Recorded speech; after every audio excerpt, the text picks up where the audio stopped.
കർത്താവിൻ്റെ പരിശുദ്ധ നാമം വാഴ്ത്തപ്പെടുമാറാകട്ടെ.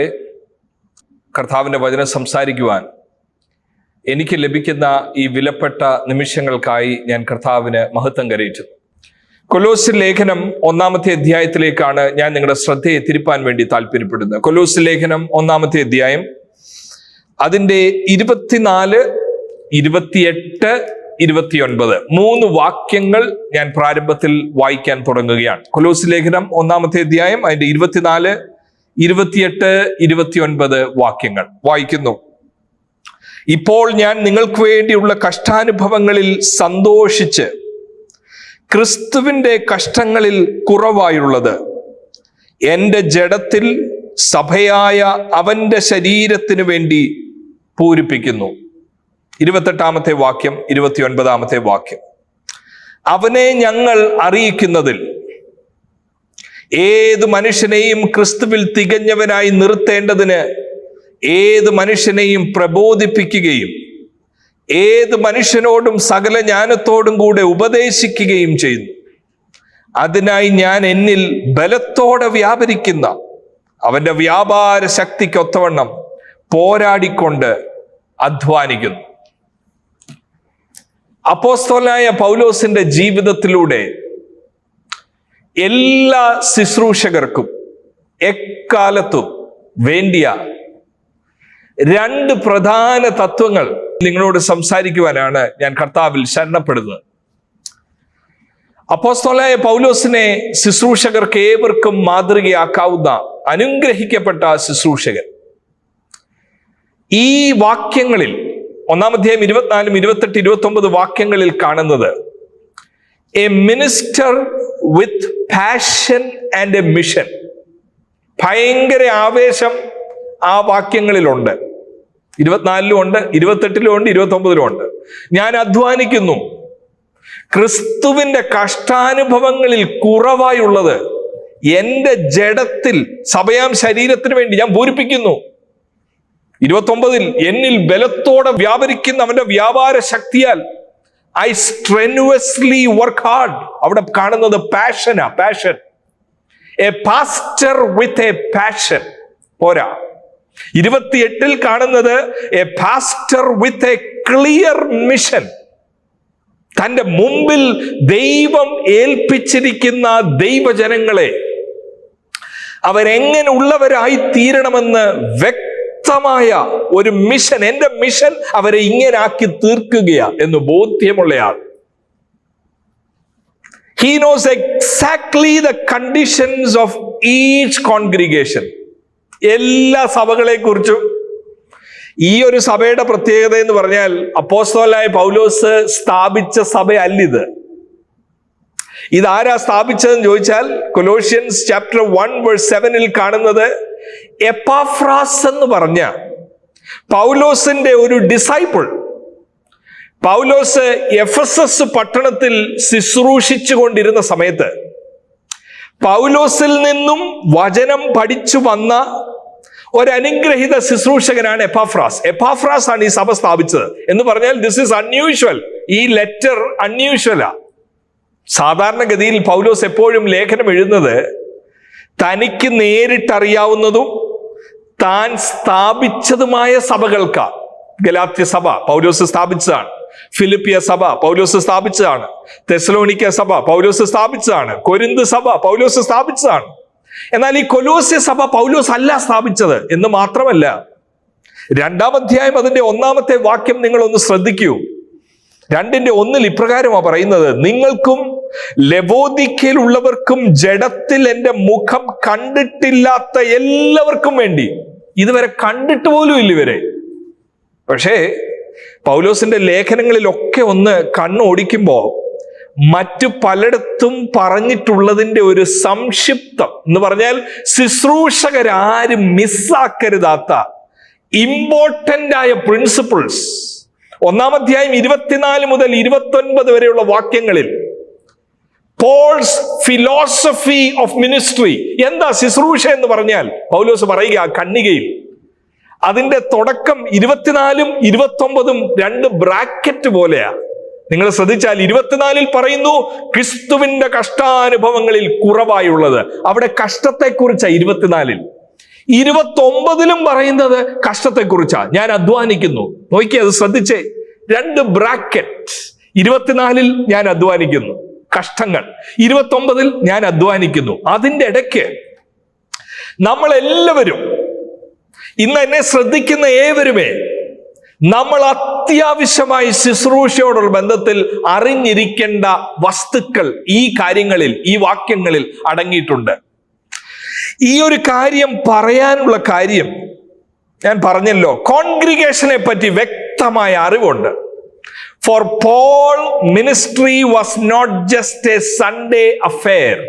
ഞായറാഴ്ച ദിവസം ഒരു സന്ദേശം പറയുന്നത് മാത്രമല്ലായിരുന്നു പൗലോസിന്റെ ശുശ്രൂഷ.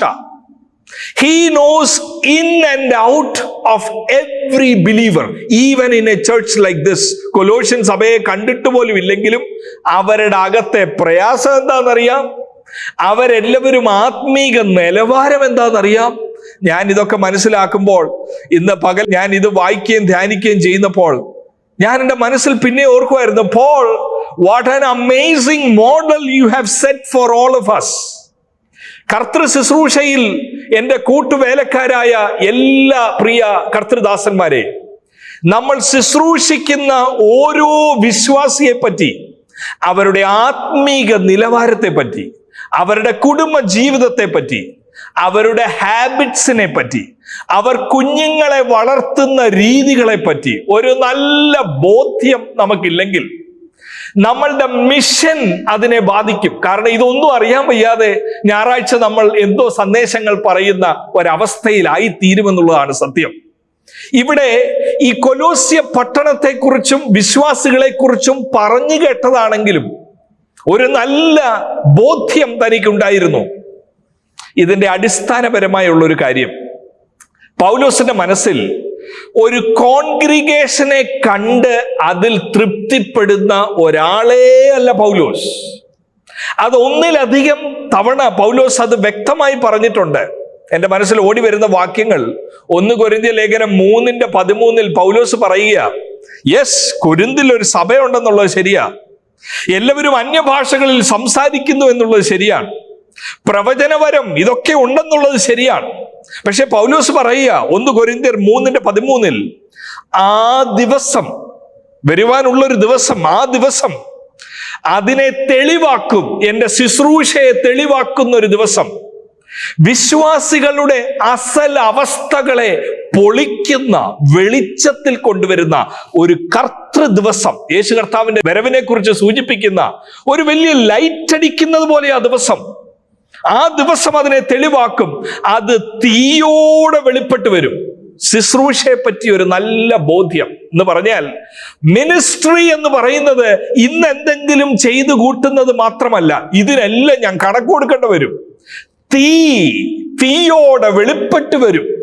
ഓരോരുത്തന്റെ പ്രവൃത്തി ഇന്ന വിധമെന്ന് തീ തന്നെ ശോധന ചെയ്യും. തീ തന്നെ ശോധന ചെയ്യും. പ്രിയ ദൈവമക്കളെ, ഇങ്ങനെ ഒരു ബോധ്യം പൗലോസിനുണ്ടായിരുന്നു. തീ തന്നെ ശോധന ചെയ്യുമെന്ന്. എൻ്റെ ശുശ്രൂഷയെ, ഞാൻ മിനിസ്റ്റർ ചെയ്യുന്ന കോൺഗ്രിഗേഷനെ എന്തെങ്കിലും എനിക്ക് ഞായറാഴ്ച പറഞ്ഞു പോയാ പോരാ, ഇതെല്ലാം തീ ശോധന ചെയ്യും. പ്രിയ ദൈവമക്കളെ, ഇന്ന് ഞാൻ നിങ്ങളോട് സംസാരിക്കുമ്പോഴും എൻ്റെ മനസ്സിൽ വരുന്ന ഒരു കാര്യം, ഇതും തീ ശോധന ചെയ്യും. ഏത്? ഇന്നത്തെ ഈ ശുശ്രൂഷ ഇതേതുദ്ദേശത്തോടെ പറഞ്ഞിരിക്കുന്നു? എന്തുകൊണ്ട് കൊലോസ്യ ലേഖനം 1 ഞാൻ വായിച്ചിരിക്കുന്നു? ഇതെല്ലാം തീ ശോധന ചെയ്യും. ഒരു ഓർഗനൈസേഷന് ഞാൻ കൊടുക്കുന്ന കണക്ക് മാത്രമല്ല ഇവിടുത്തെ കാര്യം. ഇവിടെ ഏതെങ്കിലും മനുഷ്യന്റെ മുമ്പിൽ ബോധ്യപ്പെടുത്തുന്ന കണക്കുകളല്ല പൗലോസിന്. പൗലോസ് പറയും, I am very careful about my ministry. എന്റെ മുമ്പിൽ ഇരിക്കുന്ന ആളുകളെ കുറിച്ച് എനിക്ക് കണക്ക് കൊടുക്കണം. പോരാ, എന്റെ ശുശ്രൂഷയെ കുറിച്ചും എനിക്ക് കണക്ക് കൊടുക്കണം. ഇതെല്ലാം തീ ശോധന ചെയ്യുമെന്ന്. ഗലാത്യലേഖനം 4:11 എന്നെ ചിന്തിപ്പിക്കുന്ന വാക്യമാണ്. ഗലാത്യലേഖനം 4-ാമത്തെ അധ്യായം 11-ാമത്തെ വാക്യം. അവിടെയും നോയിക്കേ, ഗലാത്യയിൽ ഒരു കോൺഗ്രിഗേഷൻ ഉണ്ട് എന്നുള്ളത് സത്യമാണ്. There is a congregation in Galatian church.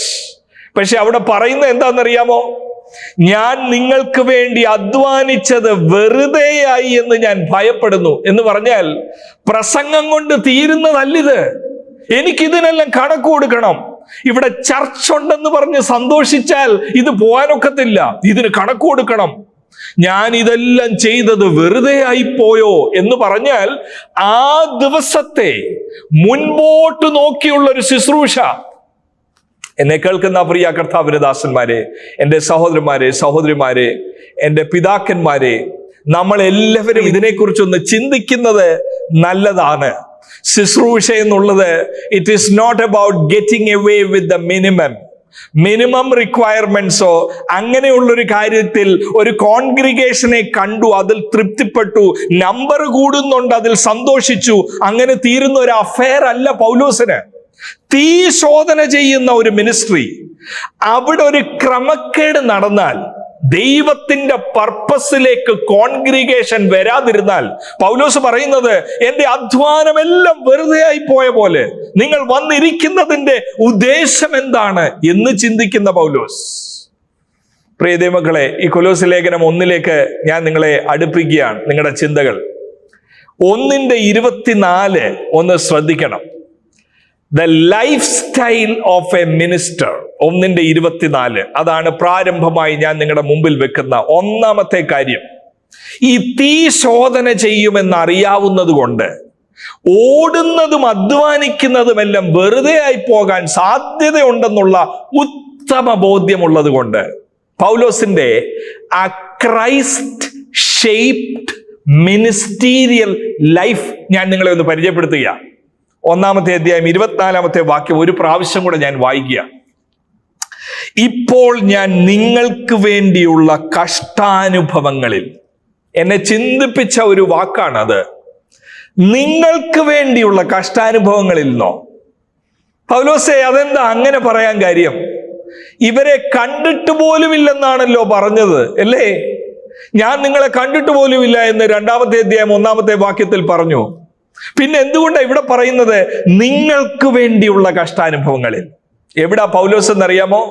പൗലോസ് 4-ാമത്തെ അധ്യായം 18-ാമത്തെ വാക്യത്തിലും 10-ാമത്തെ വാക്യത്തിന്റെ അടിസ്ഥാനത്തിൽ പൗലോസ് കാരാഗ്രഹത്തിൽ കിടക്കുക. ഈ കാണാത്തവര് വല്ല എഫെസോസുകാരോടോ പൗലോസ് സ്ഥാപിച്ച സഭക്കാരോടോ വല്ലതും പറയുക, നിങ്ങൾക്ക് വേണ്ടി ഞാൻ കഷ്ടം അനുഭവിക്കുന്നെന്ന് പറഞ്ഞാൽ ഇറ്റ് മേക്ക് സെൻസ്. എന്നാൽ കാണാത്തവരെ ഒരിക്കൽ പോലും കണ്ടിട്ടില്ല, അവരോട് പറയുക നിങ്ങൾക്ക് വേണ്ടി ഞാൻ കഷ്ടം അനുഭവിക്കുന്നെന്ന് പറഞ്ഞാൽ അവിടെ ഞാൻ കാണുന്നത് എന്താണെന്നറിയാം? For Paul it is not about his church, this is Epaphras church. ഞാൻ പയനിയർ ചെയ്തത് അല്ലാത്തോണ്ട് ഇത് എൻ്റെ അല്ല. അങ്ങനത്തെ ഒരു സങ്കല്പമല്ല പൗലോസിന്റെ ശുശ്രൂഷയ്ക്കുള്ളത്. ശ്രദ്ധിച്ചൊരു പ്രാവശ്യം കൂടെ കേൾക്കൂ. എപ്പാഫ്രാസേ, 1:7 പ്രകാരം അങ്ങാണല്ലോ സഭ സ്ഥാപിച്ചത്, അങ്ങ് തന്നെ കാര്യങ്ങൾ ചെയ്തോട്ടാട്ട്. ഞാൻ എൻ്റെ സഭയുടെ കാര്യം നോക്കുന്നു, ഞാൻ എൻ്റെ സഭയ്ക്ക് വേണ്ടി കഷ്ടങ്ങൾ അനുഭവിക്കുന്നു. അതാ ഇന്ന് പലരുടെയും മനസ്സിൽ ശുശ്രൂഷയ്ക്ക് വേണ്ടി ഇരിക്കുന്നത്. ഒരേ പട്ടണത്തിലായിരിക്കാം ശുശ്രൂഷിക്കുന്നത്, ഒരേ ടൗണിലായിരിക്കാം, പക്ഷേ നമ്മുടെ നെയ്ബർ ചർച്ചിലെ പ്രോബ്ലം നമ്മുടെ പ്രോബ്ലമേ അല്ല പലപ്പോഴും. നമ്മുടെ ചർച്ച് ശ്രദ്ധിച്ചോണം, കൊറോണ വൈറസിന്റെ സമയത്ത് കൂടി വരുമ്പോൾ നമ്മുടെ ചർച്ചിലെല്ലാം സേഫ് ഡിസ്റ്റൻസിങ് എല്ലാം പാലിച്ചോണം, നമ്മുടെ ചർച്ചിൽ സാനിറ്റൈസിങ് ഒക്കെ വേണം. പക്ഷെ അവരുടെ കാര്യം അത് അവര് നോക്കട്ടെ. അപ്പോഴാ പെട്ടെന്ന് കേട്ടത് അവിടെ ഹെൽത്ത് വന്നു, ഹെൽത്തിന്റെ വിസിറ്റ് വന്നു, അവരെല്ലാം വലിയ പ്രശ്നത്തിലായി. വാട്ട് ഈസ് അവർ റെസ്പോൺസ്? വേറൊരു ചർച്ചിൽ നമ്മൾ ശുശ്രൂഷിക്കുന്ന നമ്മുടെ ലൊക്കാലിറ്റിയിലുള്ള വേറൊരു കോൺഗ്രിഗേഷനിൽ ഹെൽത്തിന്റെ വിസിറ്റ് വന്നു. അവിടെ 2-3 പേര് പ്രയാസത്തിലായി, കാരണം അവർക്ക് ഏജ് ഓവറാ. വാട്ട് ഈസ് അവർ റെസ്പോൺസ്? സാധാരണഗതിയിൽ കാണുന്ന റെസ്പോൺസ് എന്താണെന്നറിയാം? ദൈവം സഹായിച്ച് നമുക്ക് പ്രശ്നമൊന്നും ഇല്ലല്ലോ. അവരത് കുറച്ചുകൂടെ ചിന്തിച്ച് ചെയ്യേണ്ടതായിരുന്നു. That is not Christ centred approach, that is a selfish approach. എന്റെ സഭ, എന്റെ കോൺഗ്രിഗേഷൻ മാത്രം, അവർക്ക് വേണ്ടി ഞാൻ കഷ്ടം അനുഭവിക്കും. എന്നാൽ 1-ാം അധ്യായം 24 ഒന്നുകൂടെ ശ്രദ്ധിക്കൂ. ഇതൊരു വലിയ സത്യമല്ലേ ഈ ദൈവ മനുഷ്യൻ നമ്മളോട് പറയുന്നത്? ഞാൻ നിങ്ങൾക്ക് വേണ്ടിയുള്ള കഷ്ടാനുഭവങ്ങളിൽ, കൊലോസി ആൾക്കാരെ, ഞാൻ നിങ്ങളെ കണ്ടിട്ട് പോലുമില്ല. കൊലോസി ആൾക്കാരെ, ഞാൻ നിങ്ങളുടെ ചർച്ച് പയനീർ ചെയ്തിട്ടില്ല. പക്ഷെ നിങ്ങളുടെ കോൺഗ്രിഗേഷനും ദൈവരാജ്യത്തിന്റെ ഭാഗമായതുകൊണ്ട് എന്റെ കഷ്ടങ്ങൾ നിങ്ങൾക്ക് വേണ്ടിയുമുള്ളതാ. We are all working together as one team for the glory of God. ഇന്നത്തെ ദിവസം let us all declare that we are all part of one kingdom. We are all together working for one God, one purpose. That is when the pain of another brother becomes pain of us. ഇവിടെ ഒരു കാര്യം കൂടെ ശ്രദ്ധിക്കണമേ. 1-ാം അധ്യായം 9-ാമത്തെ വാക്യം കൂടെ അതിനോട് ചേർന്ന് ചിന്തിക്കുന്നതല്ല. ഈ ക്രിസ്തുവിനാൽ രൂപാന്തരപ്പെട്ടിട്ടുള്ള ശുശ്രൂഷയുടെ ലക്ഷണങ്ങളായത്, ക്രിസ്തുവിനാൽ ഫോംഡ് ആയ ഒരു മിനിസ്ട്രി ആയത്. ഇത് സെൽഫിഷ് അല്ല, ഇത് ക്രൈസ്റ്റിന്റെ ആ വലിയ വിഷനാൽ നിർമ്മിതമായ വാർത്തെടുക്കപ്പെട്ട ഒരു ശുശ്രൂഷ. ആ 1:9 ശ്രദ്ധിക്കണം. അതുകൊണ്ട് ഞങ്ങൾ അത് കേട്ട നാൾ മുതൽ, ആ വാക്ക് കണ്ടോ, ഞങ്ങൾ അത് കേട്ട നാൾ മുതൽ നിങ്ങൾക്ക് വേണ്ടി ഇടവിടാതെ പ്രാർത്ഥിക്കുന്നു. ഈ വാക്കുകളൊക്കെ എന്നെ ചിന്തിപ്പിച്ച. കാരണം എന്താണെന്നറിയാം? പിന്നെയും ഞാൻ പറയട്ടെ, ആരാ പൈനിയർ? പൈനിയർ പൗലോസ് അല്ല. എന്താ പൗലോസ് കേട്ടത് ഇവരെ കുറിച്ചെന്നറിയാമോ? 1:8 വാക്യത്തിൽ എഴുതിയിരിക്കുന്നത് ഒന്ന് നോക്കിക്കേ. അതുകൊണ്ടല്ലേ 9 അത് കേട്ട നാൾ മുതൽ. എന്താ പൗലോസെ കേട്ടത് ഈ കോൺഗ്രിഗേഷനെ കുറിച്ച്? 1:8 വാക്യം, അവൻ നിങ്ങൾക്ക് വേണ്ടി, എപ്പാഫ്രാസിനെ കുറിച്ച് പറയാ, അവൻ നിങ്ങൾക്ക് വേണ്ടി ക്രിസ്തുവിന്റെ വിശ്വസ്ത ശുശ്രൂഷകനും നിങ്ങൾക്ക് ആത്മാവിനാലുള്ള, ആ വാക്ക് ശ്രദ്ധിച്ചേ, നിങ്ങൾക്ക് ആത്മാവിനാലുള്ള സ്നേഹം ഞങ്ങളോട് അറിയിച്ചവനും ആകുന്നു. അത് കേട്ട നാൾ മുതൽ. എന്താ പൗലോസ് കേട്ടതെന്നറിയാം? എപ്പാഫ്രാസ് വന്ന് പൗലോസിനോട് പറയുക, hey Paul, I want you to know something. I pioneered 3 churches. 3 സഭകൾ ഞാൻ സ്ഥാപിച്ചു. ലവോദിക്കയിലുള്ള സഭ, ഹീറാപ്പൊലിസിലുള്ള സഭ, കൊലോസ്യ സഭ, 3 സഭകൾ. ഈ 3 സഭയിലും പൗലോസെ ദൈവം സഹായിച്ച് സ്നേഹമുണ്ട്. ഇവർക്ക് തമ്മിൽ ആത്മാവിലൊരു സ്നേഹമുണ്ട്. പൗലോസിന്റെ പ്രതികരണം എന്താണെന്നറിയോ? ഇന്നത്തെ പലരെയും പോലെ അല്ല. ഇന്നുള്ള ആൾക്കാർ എങ്ങനെ പ്രതികരിക്കുമെന്ന് ചോദിച്ചാൽ, അത് കുറച്ച് കഴിയുമ്പോ അങ്ങ് മാറിക്കോളും. നമ്മൾ ഇങ്ങനെ എത്ര കണ്ടതാ. എപ്പാഫ്രാസേ, 5 വർഷമായതല്ല ഉള്ളോ ശുശ്രൂഷ തുടങ്ങിയിട്ട്, കുറച്ച് കഴിയട്ടെ, ഈ സ്നേഹമൊക്കെ പോവും. ഇതാ പലരും പറയുന്നത്. ഞാൻ എൻ്റെ കൺമുമ്പിൽ കണ്ടിട്ടുണ്ട്. ഒരാൾ വന്ന് അവരുടെ ചർച്ചിനെ കുറിച്ച് ഒരു റിപ്പോർട്ട് പറയുമ്പോൾ, പാസ്റ്ററേ, ഞങ്ങളൊരു സ്ഥലം വാങ്ങിച്ച് കഴിഞ്ഞ ദിവസം അഡ്വാൻസ് കൊടുത്തു. ദൈവം കറക്റ്റ് സമയത്ത് അതിനുവേണ്ടിയുള്ള എല്ലാ ക്രമീകരണങ്ങളും ചെയ്തു തന്നു. ചിലരുടെ മോഹം അങ്ങ് വാടുകയാ. ഓ, അങ്ങനാണോ? എത്ര സെന്റ് ഉണ്ട്? അതൊരു 25 സെന്റ് ഉണ്ട് പാസ്റ്ററെ. 25 സെന്റിനൊക്കെ ഇപ്പം പെർമിഷൻ കിട്ടുമോ എന്ന് പറഞ്ഞാൽ ഓരോ വാക്കും ഇദ്ദേഹത്തിനൊരു ത്രെറ്റായ പോലെ. ഞാൻ പറയുന്നത് മനസ്സിലാവുന്നുണ്ടോ? ഈ ത്രെറ്റാകുന്നെന്നുള്ള തോന്നൽ എന്തുകൊണ്ടാണെന്നറിയോ? വേറൊരാള് വസ്തു വാങ്ങിക്കുമ്പോ എനിക്ക് തോന്നുക, ഐ ആം ഫീലിംഗ് ത്രെറ്റൻഡ്. പൗലോസ് അങ്ങനെ ഒരു വ്യക്തിയല്ല. ഒരു ഉന്നതമായ ശുശ്രൂഷയുടെ കാഴ്ചപ്പാടാ. ഇത് എവിടെ കിട്ടി ഈ കാഴ്ചപ്പാടെന്ന് ചോദിച്ചാൽ, ഇത് ക്രിസ്തുവിനെ നോക്കിയപ്പോൾ ക്രിസ്തുവിന്റെ സ്വഭാവം തന്റെ ജീവിതത്തെയും ശുശ്രൂഷയും വാർത്തെടുത്തത് കൊണ്ടാ പറയുന്നേ. എപ്പാഫ്രാസേ, ആ സ്നേഹത്തെ കുറിച്ച് കേട്ട നാൾ മുതൽ ഞാൻ ഇടവിടാതെ നിങ്ങൾക്ക് വേണ്ടി പ്രാർത്ഥിക്കുകയാണെന്ന്. ദൈവസഭകളോട് കർത്താവിന്റെ ദാസൻ എന്ന നിലയിൽ ഇന്ന് ഞാനൊരു ദൂത് പറയാം. മറ്റുള്ളവരുടെ സക്സസിൽ, മറ്റുള്ളവരുടെ ശുശ്രൂഷയിലുള്ള മുന്നേറ്റത്തിൽ നമുക്ക് സന്തോഷിക്കുവാൻ കഴിയുന്നില്ലെങ്കിൽ, അവരുടെ അഭിവൃദ്ധിയിൽ, അവർ വസ്തു വാങ്ങിക്കുന്നതിൽ, അവർ കെട്ടിടം പണിയുന്നതിൽ നമുക്ക് റിജോയ്സ് ചെയ്യാൻ ഒക്കുന്നില്ലെങ്കിൽ, there is something seriously wrong with the way we are conducting our ministry. It may be not God's ministry. Most probably it is your ministry. That is why you are feeling threatened. ചിന്തിക്കൂ ദൈവമക്കളെ, ഇത് കേവലം കേട്ടുവിടാൻ വേണ്ടി മാത്രമല്ല. എല്ലാവരോടും ഞാൻ ആവശ്യപ്പെടുകയാണ്, you just think about it for a minute. എല്ലാവരും ചിന്തിക്കണം. നമുക്ക് നമ്മുടെ ചുറ്റുവട്ടത്തുമുള്ള ശുശ്രൂഷകരോടും ദൈവസഭയോടുമുള്ള മനോഭാവം എന്ത്? നമ്മൾ അവർക്ക് വേണ്ടി പ്രാർത്ഥിക്കാറുണ്ടോ? നമ്മൾ അവരെ അനുഗ്രഹിച്ച് പ്രാർത്ഥിക്കാറുണ്ടോ? അവരുടെ ഒരു അഭിവൃദ്ധിയിൽ സന്തോഷിക്കാറുണ്ടോ? ഇവിടെ പൗലോസ് പറയുന്ന പോലെ, നിങ്ങളെക്കുറിച്ച് കേട്ടപ്പം മുതൽ, യെസ്, എന്റെ ശുശ്രൂഷയുടെ മേഖല എഫെസസ് ആയിരുന്നു, ഞാൻ കൊലോസയിലോട്ട് വന്നിട്ട് പോലുമില്ല, പക്ഷേ എപ്പാഫ്രാസേ, നിന്നിലൂടെ ദൈവം ചെയ്തതിനെ ഞാൻ ഒരിക്കലും കുറച്ച് കാണത്തില്ല, ഞാൻ അതിനെ നിസാരവൽക്കരിക്കത്തില്ല, ഞാൻ പറഞ്ഞുകൊണ്ട് നടക്കത്തില്ല. ഈ സഭ എന്നുള്ളത് എങ്ങനെ ഉണ്ടായെന്ന് അറിയാമോ? ഓ, വലിയ ശുശ്രൂഷയൊന്നുമില്ല, എവിടുന്നോ കൂട്ടി വെച്ച 2 പേരാ ഇതൊക്കെയാണോ ദൈവസഭ? No no no, I will never try to downplay your role in the kingdom of God. പ്രിയ ദൈവമക്കളെ, അങ്ങനെ ഒരു വഴിയാണ് നമ്മൾ തെരഞ്ഞെടുക്കുന്നതെങ്കിൽ, ഞാൻ മനസ്സിലാക്കിയത്, ഞാൻ എൻ്റെ ചുരുക്കം ചില വർഷത്തെ ശുശ്രൂഷയിൽ മനസ്സിലാക്കിയത്, people who are self centred will never grow. അവർക്ക് തന്നെ ഒരു limit ഇട്ടിരിക്കുക.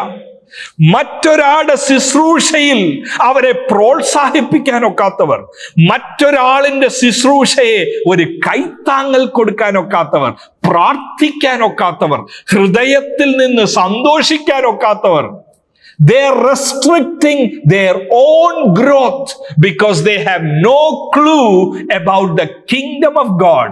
They are only concerned about their kingdom.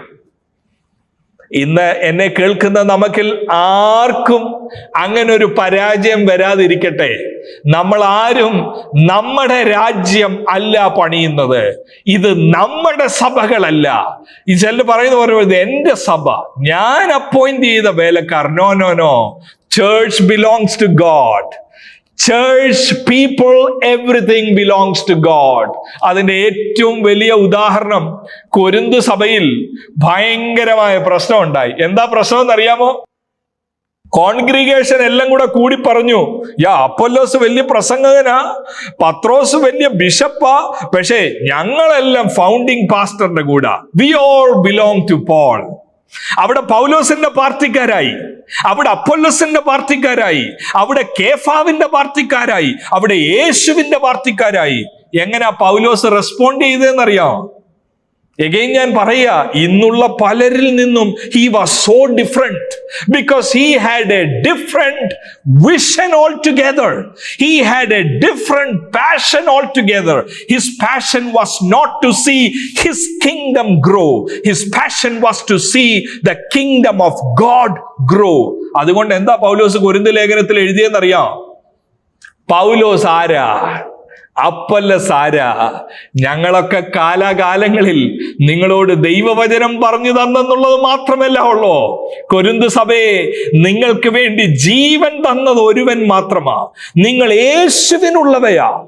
എനിക്ക് നിങ്ങളെ സ്വാധീനിച്ച് എനിക്ക് പേരുണ്ടാക്കാൻ ഒക്കത്തില്ല. You don't belong to me, you belong to Jesus who died for you. ആ വാക്യം ഒന്ന് നോക്കൂ, Chapter 1 verse 24. ഒന്നുകൂടെ ശ്രദ്ധിച്ച് നോക്കൂ. What a joyful experience it is. നമുക്ക് ഒരുമിച്ച് ഈ ഭാഗങ്ങൾ ചിന്തിപ്പാൻ ഒക്കുന്നത്, ഞാൻ ആദ്യം ഓർപ്പിച്ച പോലെ, ഇതൊരു വലിയ പദവിയാണ്. എന്നെ സംബന്ധിച്ച് I feel myself very very privileged to talk to ministers of God. അതുപോലെ ഈ സത്യങ്ങൾ കാണുമ്പോൾ I want to reevaluate my life. വേറൊരു പ്രസംഗകനെ കാണുമ്പോൾ എൻ്റെ മനോഭാവം എന്താ? ഒന്നുകൂടെ 24-ാം വാക്യം ശ്രദ്ധിക്കൂ. ഇപ്പോൾ ഞാൻ നിങ്ങൾക്ക് വേണ്ടിയുള്ള, ഞാൻ പറഞ്ഞത് പൗലോസ് ഇവരെ കണ്ടിട്ട് പോലുമില്ല, പക്ഷേ he is with them, he is for them. It was pioneered by somebody else, but still Paul owns this congregation in his heart. നോക്കൂ ആ വാക്കുകൾ. അതിനകത്തുനിന്ന് ഒരു കാര്യം കൂടി എനിക്ക് നിങ്ങളെ കാണിക്കണം, പൗലോസിന്റെ ജീവിത ശൈലിയെ പറ്റി. ഒന്ന്, he was not self-centered, he was having God-centeredness in his life. ഒന്ന് നോക്കിയേ, കഷ്ടാനുഭവങ്ങളിൽ സന്തോഷിച്ച്, ആ പദപ്രയോഗവും എന്നെ വളരെ ചിന്തിപ്പിക്കുന്ന ഒരു പദപ്രയോഗമാണ്. He is rejoicing in suffering. ഇന്ന് നമുക്ക് അങ്ങനെയുള്ളവരെ കാണുവാൻ വളരെ വിരളമാ. പ്രിയ ദൈവമക്കളെ, പ്രിയ ദൈവദാസന്മാരെ, സാധാരണഗതിയിൽ കഷ്ടതയെക്കുറിച്ചും ദൈവരാജ്യത്തിന് വേണ്ടി ചെയ്യുന്ന സാക്രിഫൈസിനെ കുറിച്ചും ഒക്കെ ആൾക്കാർ പറയുന്ന അനുസരിച്ച് ഇതൊക്കെ ഒരു ബ്രാക്കറ്റ് പീരീഡിലേക്കേ ഉള്ളൂ. അത് കഴിഞ്ഞിട്ട് ശുശ്രൂഷയിൽ you are going to thrive, you are going to go from good to great. പലപ്പോഴും ഈ ബൈബിൾ സ്കൂളിലൊക്കെ തന്നെയും വെളിയിൽ നിന്ന് സീനിയർ പാസ്റ്റേഴ്സ് ഒക്കെ ചിലപ്പോൾ വന്ന് ഞാൻ കണ്ടിട്ടുണ്ട്, സ്റ്റുഡൻസിനെ ചലഞ്ച് ചെയ്യുമ്പോൾ അവർ പറയുന്നത്, നിങ്ങൾ ഇപ്പോൾ നിങ്ങളുടെ തുടക്കത്തിൽ യു സെർവ്, മറ്റുള്ളവരുടെ കൈകളിൽ വെള്ളമൊക്കെ ഒഴിച്ച് U serve, but one day God will lift U up. നിങ്ങൾ ഏവരും അങ്ങനെയുള്ള ആശയങ്ങൾ കേട്ടിട്ടുണ്ടെന്നാണ് ഞാൻ കരുതുന്നത്. എന്ന് പറഞ്ഞാൽ കഷ്ടമൊക്കെ ഉണ്ട് ഇന്ന്, പക്ഷെ ഇതെല്ലാം മാറും. ഒരു 10 വർഷം ശുശ്രൂഷ കഴിയുമ്പോ പുതിയ വാഹനം വരുന്നു, പുതിയ വീട് വരുന്നു, എല്ലാം ഇനിയും നല്ലതാവും. when I look at scriptures, I don't see any basis for that. അങ്ങനെ ഒരു ആശയം നമ്മൾ കൊടുക്കുക എന്ന് പറഞ്ഞാൽ serving is a stepping stone to success. അതാ പലരും പറയുന്നത്. കഷ്ടങ്ങൾ എന്നുള്ളത് നാളെ വലുത് നടക്കാൻ പോകുന്ന അതിന്റെ ഒരു മുന്നോടി, ഒരു bracket period. Serving is a stepping stone to success. പൗലോസിന്റെ ജീവിതത്തിൽ ഞാൻ എന്താ കാണുന്നതെന്നറിയാം? For him, serving is not a stepping stone to success. Serving itself is the success. കേൾക്കണം, കഷ്ടങ്ങളിൽ നിന്ന് നാളെ വെളി വരുമെന്നുള്ളതല്ല, കഷ്ടങ്ങളുടെ നടുവിലുള്ളൊരു സന്തോഷം. അതെവിടെ കിട്ടിയെന്ന് ചോദിച്ചാൽ, ആ ജീവിത ശൈലി, ആ മനോഭാവം എവിടെ കിട്ടിയെന്ന് ചോദിച്ചാൽ അതിനൊറ്റ കാര്യമേ ഉള്ളൂ. ക്രൈസ്റ്റ് സെന്റേർഡ് ഒരു ലൈഫ് സ്റ്റൈലാണിത്. വേറൊരാളുടെ സക്സസിൽ താൻ റിജോയ്സ് ചെയ്യുന്നു. ഒന്നാമത് ചിന്തിച്ചു. രണ്ടാമത് ചിന്തിച്ചുകൊണ്ടിരിക്കുന്നത് കഷ്ടത്തിന്റെ വെളിയിൽ വരണ്ട.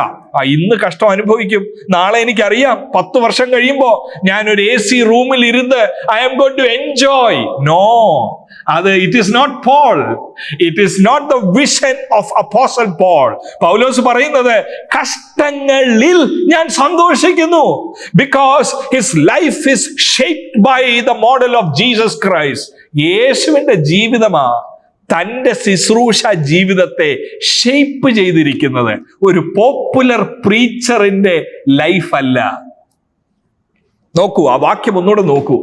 ആ വാക്യത്തിൽ അടങ്ങിയിരിക്കുന്ന സത്യത്തിന്റെ ഒരു സൈഡിൽ നമ്മൾ വന്നിട്ടേ ഉള്ളൂ. ആ വാക്യം ശ്രദ്ധിച്ചു നോക്കൂ. ഇപ്പോൾ ഞാൻ നിങ്ങൾക്ക് വേണ്ടിയുള്ള കഷ്ടാനുഭവങ്ങളിൽ സന്തോഷിക്കുന്ന ഒരു മനോഭാവം. അല്ലാതെ ഈ കഷ്ടം ഇന്ന് തീർന്നിട്ട് സന്തോഷിക്കുകയല്ല. അതിന്റെ നടുവിൽ റെന്റ് വീട്ടിലാണ് ഇപ്പോഴെങ്കിലും, ആഫ്റ്റർ 20 years, 20 വർഷം കഴിഞ്ഞിട്ടും ജൂനിയേഴ്സിനൊക്കെ ഓൺ ഹൗസായി, സീനിയറായ ഞാൻ ഇന്നും റെന്റ് വീട്ടിലാ. No no no. പൗലോസിനെ നോക്കുമ്പോൾ പൗലോസ് ഐ റിജോയ്സ് ഇൻ ദാറ്റ്. ഒരു ടേം കഴിയുമ്പം ഒരിടത്തോട്ട് വേറൊരു സ്ഥലത്തേക്ക് പോകുന്നു. I rejoice. എന്നിട്ട് നോക്കൂ, ക്രിസ്തുവിന്റെ കഷ്ടങ്ങളിൽ കുറവായുള്ളത്. പ്രോബ്ലമാറ്റിക് വേഴ്സാ. എല്ലാരും ശ്രദ്ധിച്ചു നോക്കണം. ആ വാക്കിന്റെ അർത്ഥം എന്താ? പൗലോസ് പറയുക, ഞാൻ കഷ്ടങ്ങളിൽ സന്തോഷിക്കുക. ഇതിനൊരു കാരണം, ക്രിസ്തുവിന്റെ കഷ്ടങ്ങളിൽ കുറവായുള്ളത് ഞാൻ എൻ്റെ ജഡത്തിൽ സഭയായ ശരീരത്തിന് വേണ്ടി. എന്താ പ്രിയ ദൈവമക്കൾ ഇവിടെ പറയുന്നത്? What is ministry? എന്താ ശുശ്രൂഷ എന്ന് പറഞ്ഞാൽ പൗലോസിന്റെ കാഴ്ചപ്പാടിൽ എന്താ ശുശ്രൂഷ എന്ന് ചോദിച്ചാൽ, ministry is filling up in his body what is lacking in Christ affliction. ഞാൻ ചോദിക്കട്ടെ, ക്രിസ്തുവിന്റെ കഷ്ടാനുഭവങ്ങളിൽ എന്തെങ്കിലും കുറവായി ഉണ്ടോ? നിങ്ങൾ അതിനെക്കുറിച്ച് ചിന്തിച്ചിട്ടുണ്ട് എന്നാണ് ഞാൻ കരുതുന്നത്. ഇവിടെ എന്താ ഈ വാക്യം ഇങ്ങനെ പറയുന്നത്? പല വേദ പണ്ഡിതന്മാരും പറയുന്നു, this is one of the most difficult verse in this epistle. കൊലോസി ലേഖനത്തിലെ മനസ്സിലാക്കാൻ ഭയങ്കരമായ ബുദ്ധിമുട്ടുള്ള ഒരു വാക്യമാണിത്. കാരണം പൗലോസ് പറയുന്നു, എന്റെ ശുശ്രൂഷ എന്നുള്ളത് എന്റെ രാജ്യമല്ല, ഇതേ ദൈവരാജ്യത്തിന്റെയാ. അത് ഞാൻ സന്തോഷിക്കുക കഷ്ടങ്ങളിൽ. എന്നിട്ട് പറയുക, ഇതെല്ലാം ഞാൻ ചെയ്യുന്നത് ക്രിസ്തുവിന്റെ കഷ്ടാനുഭവങ്ങൾ. ഞാൻ ക്രൂശിൽ നോക്കുമ്പോ ക്രിസ്തുവിന്റെ കഷ്ടാനുഭവങ്ങളിൽ കുറവായുള്ളത് ഞാൻ എൻ്റെ ജഡത്തിൽ സഭയ്ക്ക് വേണ്ടി പൂരിപ്പിക്കുന്നു. എന്താ? എന്തെങ്കിലും കുറവായി ഉണ്ടോ? ക്രൂശിൽ നമ്മൾ കേട്ട ആ ശബ്ദം എന്താ? ക്രൂശിൽ നിന്ന് കേട്ട ശബ്ദം സകലവും നിവൃത്തിയായി. ഇറ്റ് ഈസ് ഫിനിഷ്ഡ് എന്നല്ലേ? അവിടെ കുറവായി ഒന്നുമില്ലല്ലോ. ഒരു മുൾക്കിരീടം വെച്ചു, രോമമെല്ലാം പിഴുതു കളഞ്ഞു, അവന്റെ പുറം ഉഴവ് ചാലുകൾ പോലെയായി, കുന്തം കൊണ്ട് കുത്തുന്നു, വെള്ളവും രക്തവും പുറപ്പെടുന്നു. എന്റെ ദൈവമേ, എന്റെ ദൈവമേ, നീ എന്നെ കൈവിട്ടത് എന്ത്? അവിടെ എല്ലാം പൂർത്തിയായില്ലേ? പിന്നെന്താ ശുശ്രൂഷ ചെയ്യുന്ന പൗലോസ് പറയുന്നത്? ക്രിസ്തുവിന്റെ കഷ്ടാനുഭവങ്ങളിൽ കുറവായുള്ളത്. എന്താ കുറവായിട്ടുള്ളത്? ശ്രദ്ധിച്ച് കേൾക്കണമേ. രക്ഷയോടുള്ള ബന്ധത്തിൽ പൂർത്തീകരിച്ചു കഴിഞ്ഞു. സാൽവേഷൻ ഓനുള്ള ബന്ധത്തിൽ പൂർത്തീകരിച്ചു കഴിഞ്ഞു. It is finished. ഒരാൾക്കും അതിനോട് ഇനി ഒന്നും കൂട്ടാനില്ല. It is finished. സാൽവേഷനോടുള്ള ബന്ധത്തിൽ പൂർത്തീകരിച്ചു. പക്ഷേ സ്പ്രെഡിനു വേണ്ടി, ആ വാക്കുകൾ ശ്രദ്ധിക്കണം. സാൽവേഷൻ പൂർത്തീകരിച്ചു, പക്ഷേ സ്പ്രെഡിനു വേണ്ടി. ഇംഗ്ലീഷിൽ ഒരു വാക്കുണ്ട്, പ്രൊപ്പിസിയേഷൻ എന്നാ പറയുന്നത്. പ്രൊപ്പിസിയേഷൻ എന്ന് പറഞ്ഞാൽ പ്രായശ്ചിത്ത മരണം പൂർത്തീകരിച്ചു. എനിക്കിനി ഒന്നും ചെയ്യാനില്ല, സകലവും നിവൃത്തിയായി. എന്നെ നിരപ്പിക്കുവാൻ വേണ്ടി, കൊലോസ്യ ലേഖനം 1:12-14 വാക്യങ്ങൾ ശ്രദ്ധിച്ചു വായിച്ചാൽ, എന്നെ ക്വാളിഫൈ ചെയ്യാൻ വേണ്ടി, എന്നെ ദൈവരാജ്യത്തിലേക്ക് ട്രാൻസ്ഫർ ചെയ്യാൻ വേണ്ടി, എന്നെ റെക്കൺസൈൽ ചെയ്യാൻ വേണ്ടി, എന്നെ റെഡീം ചെയ്യാൻ വേണ്ടി, രക്ഷയോടുള്ള ബന്ധത്തിൽ പ്രൊപ്പിസിയേഷന് വേണ്ടിയുള്ളതെല്ലാം ചെയ്തു. പക്ഷെ പൗലോസ് ക്രൂശിൽ നോക്കുമ്പോ എന്തോ കാണുന്നതെന്നറിയാമോ? ഈ പ്രൊപ്പസിയേഷൻ കഴിഞ്ഞു, പക്ഷെ പ്രൊപ്പഗേഷൻ ഉണ്ട്. സാൽവേഷൻ കഴിഞ്ഞു, പക്ഷെ സ്പ്രെഡ് ഉണ്ട്. എന്നോട് പറയാം, രക്ഷയോടുള്ള ബന്ധത്തിൽ പൂർത്തീകരിച്ചു, പക്ഷെ ക്രിസ്തുവിന്റെ കഷ്ടാനുഭവങ്ങളിൽ കുറവെന്ന് പറഞ്ഞാൽ, ഈ രക്ഷയുടെ സന്ദേശം പ്രഘോഷിക്കുവാൻ, ഈ രക്ഷയുടെ സന്ദേശം പടർത്തുന്ന ഏവർക്കും യേശുവിന് വെച്ച കഷ്ടാനുഭവങ്ങളിൽ ബാക്കി ഇങ്ങോട്ട് കിട്ടുമെന്ന്. അതുകൊണ്ടാ പൗലോസ് പറയുന്നത്, ഞാൻ അതിൽ സന്തോഷിക്കുന്നു. I rejoice in my suffering. കാരണം ക്രിസ്തുവിന് വേണ്ടി ലോകം വെച്ച ആ പീഡനം ഞാൻ ഏൽക്കുന്നു. രക്ഷയ്ക്ക് വേണ്ടിയല്ല, ഈ രക്ഷയുടെ ദൂത് പറയുവാൻ വേണ്ടി. പ്രിയ ദൈവമക്കളെ, പ്രിയ കർത്താവദാസന്മാരെ, നിങ്ങളൊക്കെ ആയിരിക്കുന്ന മേഖലയിൽ, താമസിക്കുന്ന ഇടങ്ങളിൽ ഒറ്റപ്പെടുന്ന അവസ്ഥകൾ, പ്രത്യേകിച്ച് പാസ്റ്റേഴ്സിന്റെ മക്കളായിട്ടുള്ളവർ എന്നെ കേൾക്കുന്നുണ്ടെങ്കിൽ, ഒരു പാസ്റ്ററുടെ മകനായി ഞാൻ വളർന്നു വന്നതുകൊണ്ട് ചില കാര്യങ്ങളൊക്കെയും ഞാൻ എപ്പോഴും ചിന്തിക്കും. സ്കൂളിൽ പോകുമ്പോ പാസ്റ്ററിന്റെ മകൻ എപ്പോഴും വേറെ രീതിയിൽ ആൾക്കാർ കാണുന്നത്. പാസ്റ്ററുടെ മോനായല്ലേ, ഓഹോ, മറ്റുള്ള ആൾക്കാരെ പോലെ അല്ല. ഒരു സെൻസ് ഓഫ് ഷെയിം ഉള്ളതുപോലെ, നിന്റെ പപ്പ പാസ്റ്ററായല്ലേ. പൗലോസ് എന്താ പറയുന്നതെന്ന് അറിയാമോ? ആ ഐഡന്റിറ്റി മറച്ചു വെക്കണ്ട. കാരണം ക്രിസ്തുവിന്റെ കഷ്ടാനുഭവങ്ങളിൽ കുറവായുള്ളത് ഞാൻ എൻ്റെ ജഡത്തിൽ പൂർത്തീകരിക്കുന്നു. യേശുപ്പച്ചനോട് ലോകത്തിന് പറയാനുള്ളത് ഞാൻ നിന്നോണ്ട് കേൾക്കുന്നു. ഞാൻ ചെയ്ത കുറ്റത്തിന് വേണ്ടിയല്ല കേൾക്കുന്നത്. യേശുവിനോട് ലോകം പറയാനുള്ളത് കേൾക്കുന്ന ഒരു വ്യക്തിയായി ഞാൻ മാറുന്നു. അതിൽ ഞാൻ സന്തോഷിക്കുന്നു. ഇത്ര വലിയ ദൗത്യം എനിക്ക് കിട്ടിയല്ലോ, അതോർത്ത് ഞാൻ സ്തോത്രം ചെയ്യുന്നു. 2 പദങ്ങൾ ഈ 24-ാം വാക്യത്തിൽ ഉള്ളത് ഞാൻ നിങ്ങളെ എടുത്ത് കാണിപ്പാൻ തുടങ്ങുകയാണ്. 24-ാം വാക്യത്തിലെ 2 പദങ്ങൾ ഒന്ന് ശ്രദ്ധിക്കൂ. ജഡത്തിൽ എന്നുള്ള പദം കണ്ടോ? അവന്റെ ശരീരത്തിൽ എന്നുള്ള ആ പദം കണ്ടോ?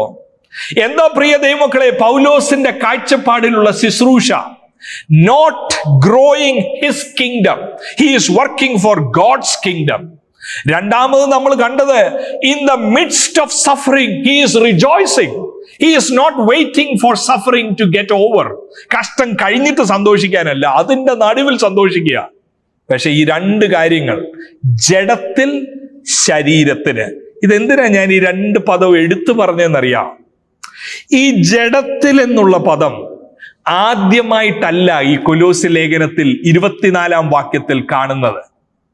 എഴുത്തുകാരനായ പൗലോസ് എഴുതുമ്പോ ഈ ജഡത്തിൽ എന്നുള്ള പദം ഇതിനു മുമ്പ് ഒരു വാക്യത്തിൽ പറഞ്ഞിട്ടുണ്ട്.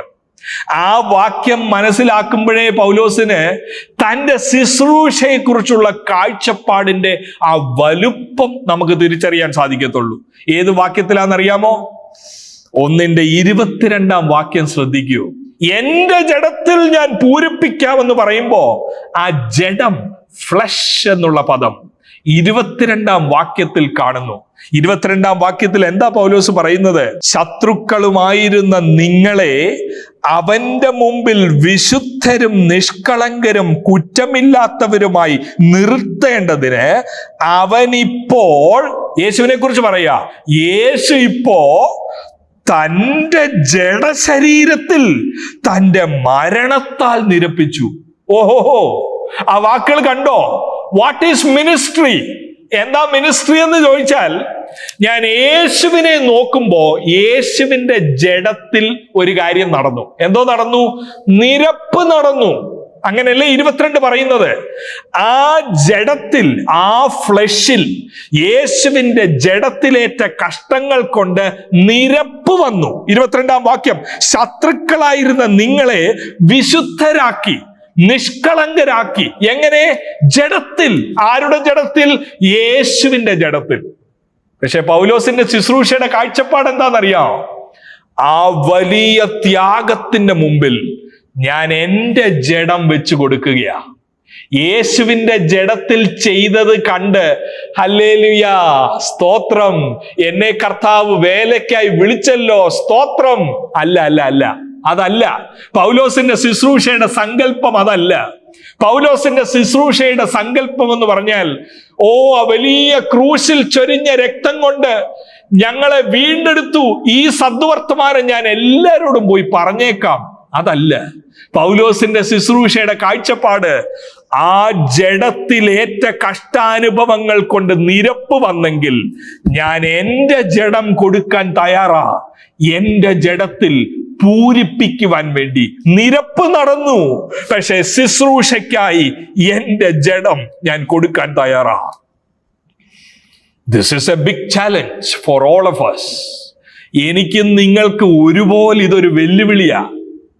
പലരും, അയ്യോ അത് വളരെ രസകരമാണ്, പലരുടെയും ജീവിത ശൈലി കാണുമ്പോ, പലരുടെയും സാമ്പത്തിക ഇടപാടുകൾ കാണുമ്പോ എങ്ങനെയാണെന്നറിയാമോ?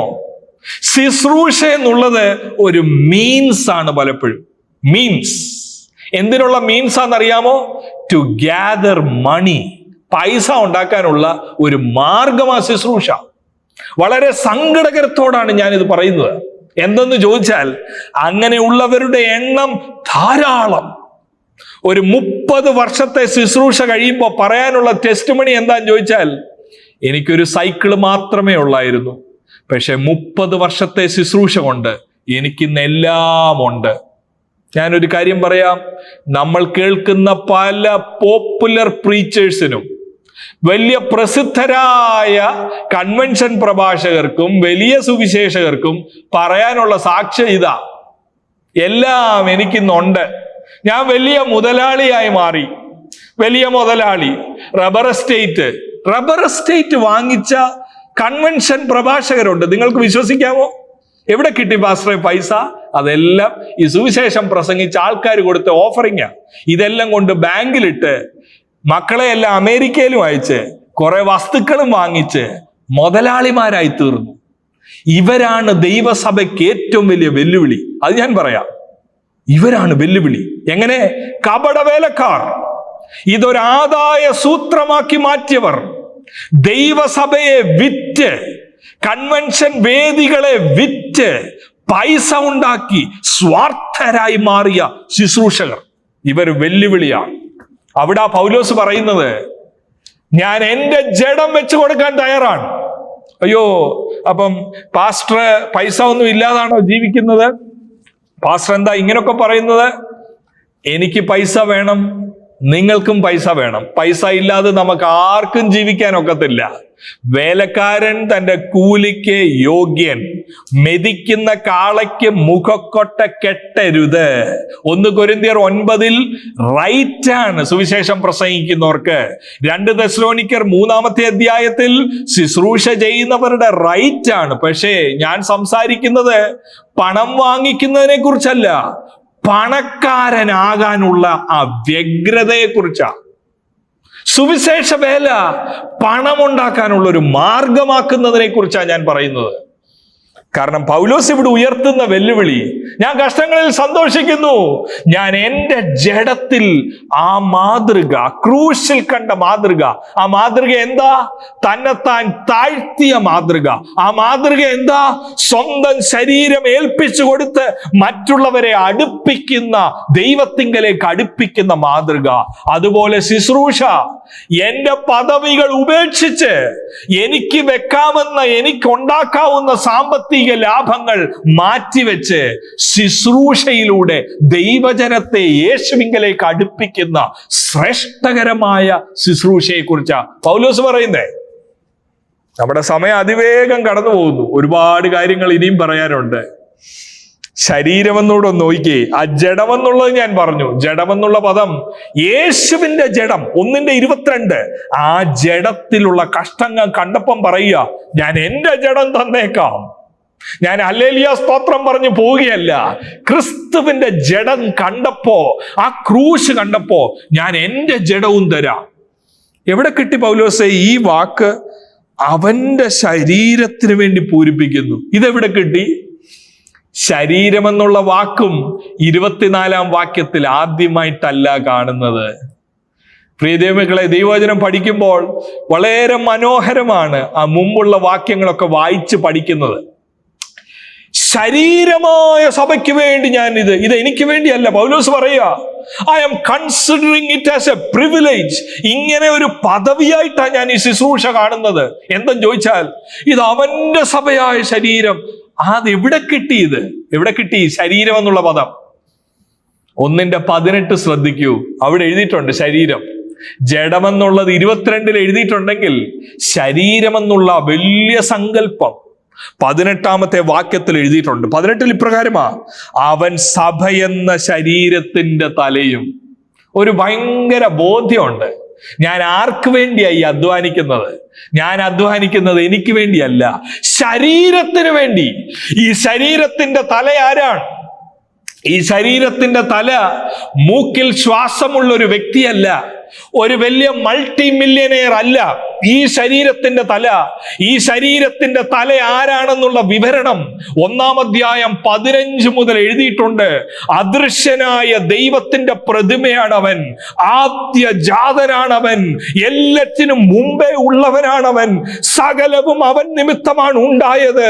ഈ വലിയ യേശു തലയായിരിക്കുന്ന ശരീരത്തിന് വേണ്ടി ഞാൻ എൻ്റെ ജഡം കൊടുക്കാൻ തയ്യാറാ.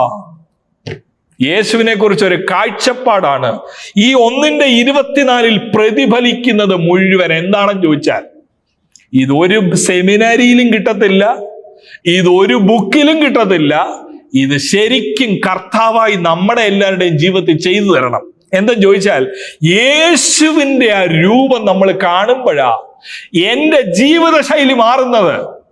യേശുവിന്റെ ക്രൂശിതമായ രൂപത്തിന്റെ വെളിപ്പാട് കിട്ടുമ്പോ എന്റെ വർക്കല്ലിത്, ഇത് ദൈവരാജ്യമാ. This is not my kingdom. ഞാൻ ശുശ്രൂഷിക്കുന്നതോ സഭയോ കോളേജോ ഇതെല്ലാം എന്റെ അല്ല, ഇത് ദൈവരാജ്യമാ. അതുകൊണ്ടാ വേറൊരാളുടെ സക്സസിൽ സന്തോഷിക്കാൻ ഒത്തത് പോരാ. അതുകൊണ്ടാ കഷ്ടത്തിൽ സന്തോഷിക്കാൻ ഒക്കുന്നത്. കാരണം ഇത് യേശുവിന് വേണ്ടിയാ, ഇത് എന്റെ മേന്മയുടെ കാര്യമല്ല ഇത്. അതുകൊണ്ടാ ഇവിടെ പറയുന്നത്, എന്റെ ജഡം ഞാൻ കൊടുക്കാൻ തയ്യാറാ. യേശുവിന്റെ ജഡത്തിന്റെ ദർശനമുള്ളത് കൊണ്ട് എന്റെ ജഡം ഞാൻ കൊടുക്കാൻ തയ്യാറാ.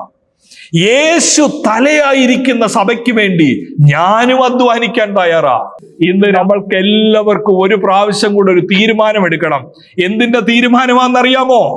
ഈ ലോകത്തിൽ സ്ഥാനം കിട്ടിയില്ലെങ്കിലും സാരമില്ല, ഈ ലോകത്തിൽ മാന്യത കിട്ടിയില്ലെങ്കിലും സാരമില്ല, ഈ ലോകത്തിൽ ബാങ്ക് അക്കൗണ്ട് ഇല്ലെങ്കിലും സാരമില്ല, വലിയ ഉന്നത സെറ്റപ്പിൽ വന്നില്ലെങ്കിലും സാരമില്ല, യേശുവിന്റെ ശരീരത്തിന് വേണ്ടി എനിക്ക് എന്തെങ്കിലും ചെയ്യാനൊത്താൽ, ആ യേശുവിന് വേണ്ടി അധ്വാനിക്കാനൊത്താൽ, എന്റെ ജഡത്തിൽ ആ കഷ്ടാനുഭവങ്ങളിൽ കുറവായുള്ളത് പൂർത്തീകരിക്കാനൊത്താൽ, അതിനെക്കാട്ടിൽ വലിയ ഭാഗ്യം എന്താണുള്ളത്? അത് എത്ര ഉന്നതമായ കാഴ്ചപ്പാടാ. 1:28 വരിക. 1:24 ആ ജീവിത ശൈലിയാണ് ഞാൻ നിങ്ങളുടെ മുമ്പിൽ അവതരിപ്പിച്ചുകൊണ്ടിരിക്കുന്നത്. പൗലോസിന്റെ ജീവിത ശൈലി അത് യേശുവിന്റെ ദർശനത്തിൽ നിന്ന് ഉടലെടുത്തു വന്ന ഒരു ജീവിത ശൈലിയാ. അത് സ്വസ്നേഹത്തിന്റെ ജീവിത ശൈലിയല്ല, അത് ജനറസ് ആയ, സെൽഫ്ലെസ് ആയ, സെൽഫിഷ് അല്ല, സെൽഫ്ലെസ് ആയ ജീവിതശൈലി. അത് കഷ്ടങ്ങളിൽ സന്തോഷിക്കുന്ന ജീവിതശൈലി.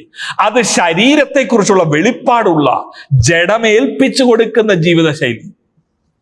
ഇനി 1:28 പ്രധാനമായി എനിക്ക് നിങ്ങളെ കാണിക്കണം. പൗലോസിന്റെ ആ ജീവിത ശൈലി മാത്രമല്ല, ജീവിത ദർശനവും ദൗത്യവും. പോൾസ് മിഷൻ എന്തായിരുന്നു? പോൾസ് ലൈഫ് മാത്രമല്ല, പോൾസ് ലൈഫിനെ കുറിച്ച് 1:24 പറഞ്ഞേ. What was Paul's mission? പൗലോസിനെ ഒരിടത്ത് ശുശ്രൂഷയ്ക്ക് കൊണ്ടുപോയാൽ എന്താ പൗലോസിന്റെ മനസ്സിൽ ഇരിക്കുന്നേ? ഇപ്പൊ ഇന്ന് ഞാൻ ഇവിടുന്ന് മാറി, നിങ്ങൾ ഒരു നിമിഷം ചിന്തിക്കൂ, ഇഫ് പോൾ വാസ് ഹിയർ, ഇന്ന് നമ്മളോട്, ഞാനും നിങ്ങളുടെ കൂടെ ഒരു അറ്റൻഡി ആയിട്ടിരിക്കുക, ഇന്ന് പൗലോസ് ആയിരുന്നു സംസാരിച്ചതെങ്കിൽ നമ്മളോട് ഏവരോടും ഇന്നത്തെ ഈ ഗ്യാതറിംഗിൽ, if Paul was speaking to us, നമ്മൾ എന്ത് കാര്യമായിരുന്നേനെ കേട്ടത്? What was his mission? 28-ാമത്തെ വാക്യം ശ്രദ്ധിക്കൂ.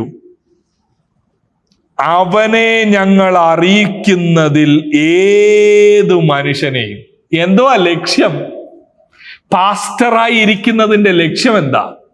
ടീച്ചറായി ഇരിക്കുന്നതിന്റെ ലക്ഷ്യം എന്താ? അധ്യാപകനാകട്ടെ, അപ്പോസ്റ്റലാകട്ടെ, പ്രോഫറ്റ് ആകട്ടെ, ഇവാഞ്ചലിസ്റ്റ് ആകട്ടെ, പാസ്റ്റർ ആകട്ടെ, ടീച്ചർ ആകട്ടെ, ജീവിത ശൈലി 1:24 പോലെ വേണം. ജീവിത ദൗത്യം എന്താ? ഒരു സഭാ-ഹാള് കെട്ടണം, അതാണോ ജീവിത ദൗത്യം? എന്റെ ആയുസ്സിൽ ഒരു 10 ചർച്ച എനിക്ക് സ്ഥാപിക്കണം, അതാണോ ജീവിത ലക്ഷ്യം, ജീവിത ദൗത്യം? ഇന്നത്തെ അന്തരീക്ഷത്തിൽ 10 അല്ല 20 സഭകൾ സ്ഥാപിക്കാം. പലരും സ്ഥാപിക്കുന്നതായി നമ്മൾ കണ്ടുവരുന്നുണ്ട് ഈ ദിവസങ്ങളിൽ. എങ്ങനെയും ചോദിച്ചാൽ പല സഭകളും വാങ്ങിക്കുക, ഇങ്ങോട്ടേക്ക് വാങ്ങിക്കുക. അങ്ങനൊന്നും അല്ല പൗലോസിന്റെ ജീവിതത്തിന്റെ ദൗത്യം. ഒരു സഭ പോയി വാങ്ങിക്കുകയല്ല, വിലപേശൽ നടത്തുകയല്ല.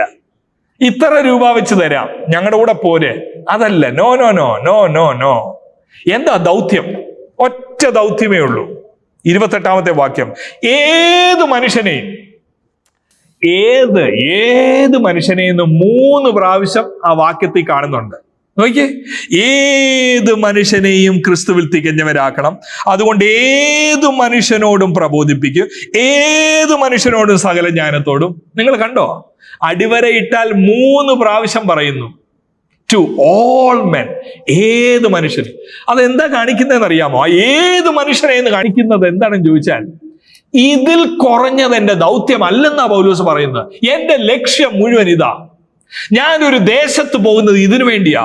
ഏത് മനുഷ്യനെയും എനിക്ക് ക്രിസ്തുവിൽ തികഞ്ഞവരാക്കണം, അതിനുവേണ്ടി ഏത് മനുഷ്യനെയും പ്രബോധിപ്പിക്കുന്നു, അതുകൊണ്ട് ഏത് മനുഷ്യനെയും ഉപദേശിക്കുന്നു. ഏത് മനുഷ്യനെ, എല്ലാവരെയും. ഞാൻ ഇന്ന് നിങ്ങളോട് സംസാരിക്കുന്നതിന് മുമ്പ് ഇതിനുവേണ്ടി തയ്യാറെടുത്തുകൊണ്ടിരുന്നപ്പോൾ ഞാൻ കർത്താവിനോട് പ്രാർത്ഥിച്ചതാ, കർത്താവേ, എന്റെ കേൾവിക്കാരിൽ എല്ലാവരിലും, ഇത് കുറച്ചു പേർക്ക് മാത്രമുള്ളതല്ല, see how Paul is owning up his mission, എല്ലാവരെയും എനിക്ക് ക്രിസ്തുവിൽ തികഞ്ഞവരാക്കണം. എന്ന് പറഞ്ഞാൽ എനിക്ക് യേശുവിനെ പോലെ ആയി കാണണം എൻ്റെ കോൺഗ്രിഗേഷൻ മുഴുവൻ. ഞാൻ ഒരു കാര്യം പറയാം, 1:24 പ്രകാരമുള്ള ജീവിത ശൈലി ഇല്ലാത്ത ഒരു ശുശ്രൂഷകനും 1:28 ദൗത്യം കണ്ണുകൊണ്ട് കാണാൻ കഴിയത്തില്ല. ഒന്നുകൂടെ പറയാം, 1:24 ക്രിസ്തുവിന്റെ ജീവിത ശൈലി ഇല്ലാത്തൊരു ശുശ്രൂഷകന് 1:28 സഭയിലുള്ളവർ യേശുവിനെ പോലെ ആയിത്തീരുന്നത് കാണാനൊക്കത്തില്ല. ഇവിടാണ് അതിന്റെ പ്രധാന കാര്യം. 1:24 പൗലോസ് പറയുക, ഞാൻ യേശുവിനെ പോലെ ആയിത്തീരുക, എന്റെ ജഡം യേശുവിനുള്ളതാ, ഞാൻ ശരീരത്തിൽ പൂരിപ്പിക്കാൻ തയ്യാറാ. ആ മനുഷ്യനാ പറയുന്നത്, എന്റെ ജീവിത ദൗത്യം നിങ്ങളിൽ എല്ലാവരും യേശുവിനെ പോലെ ആകുന്നത് കാണണം. ഏതു മനുഷ്യനെയും ക്രിസ്തുവിൽ തികഞ്ഞവനായി കാണണം. തികഞ്ഞവനായി കാണണമെങ്കിൽ 3 കാര്യങ്ങൾ നമ്മൾ ഏവരും ചെയ്യണം. 1:28 3 കാര്യങ്ങൾ പറയുന്നുണ്ട്. എല്ലാ ശുശ്രൂഷകന്മാരും, ഞാൻ, നിങ്ങൾ എല്ലാവരും, നമ്മളേവരും അടിയന്തരമായി മനസ്സിലാക്കേണ്ട 3 കാര്യങ്ങളാണ്. അതുകൊണ്ട് പെന്നോ പേപ്പറോ എല്ലാം ഉണ്ടെങ്കിൽ, അല്ലെങ്കിൽ ഒരു സൈഡിലാണെങ്കിലും ഒന്ന് നോട്ട് ചെയ്യണം. കാരണം ഇത് വിട്ടുപോകരുത്. ഇവിടെ ഇംബാലൻസ് വരുന്നതാണ് ക്രിസ്തുവിന്റെ സ്വരൂപം നമ്മുടെ ജനങ്ങളിൽ കാണാത്തത്. ക്രിസ്തുവിൽ തികഞ്ഞവരായി നമ്മുടെ കോൺഗ്രിഗേഷൻ കാണപ്പെടണമെങ്കിൽ 3 കാര്യങ്ങൾ ശുശ്രൂഷകർ വേണം. എന്താ? ഒന്ന് നോക്കിയേ, ഞങ്ങൾ അറിയിക്കുന്നതിൽ എന്നൊരു പദം, 28ാമത്തെ വാക്യം. ഇംഗ്ലീഷിൽ പ്രൊക്ലെയിം, മലയാളത്തിൽ അറിയിക്കുക. അങ്ങനെ ഒരു ശുശ്രൂഷയുണ്ട്, അറിയിക്കുക, പ്രൊക്ലെയിം ചെയ്യുക. അതേ കാര്യം തന്നെയാ വാസ്തവത്തിൽ 1:23 കാണുന്നത് കേട്ടോ. 23 അതിനെ വെച്ചിരിക്കുന്ന പദം ഘോഷിച്ചു എന്നൊരു പദമാണ്. നോക്കിയേ, 23 നമ്മൾ ഏവരും ഘോഷിക്കുന്നവരാ, അറിയിക്കുന്നവരാ. ഒന്നുകൂടെ ഞാൻ എടുത്തു പറയാം, നമ്മുടെ കോൺഗ്രിഗേഷനിൽ ക്രിസ്തു സ്വഭാവം കാണണമെങ്കിൽ ഒന്ന് നമ്മൾ അറിയിക്കണം. എന്താ അറിയിക്കേണ്ടത്? 1:23 അറിയിക്കുക എന്നുള്ളതിന് ഘോഷിക്കുക, പ്രൊക്ലെയിം ചെയ്യുക.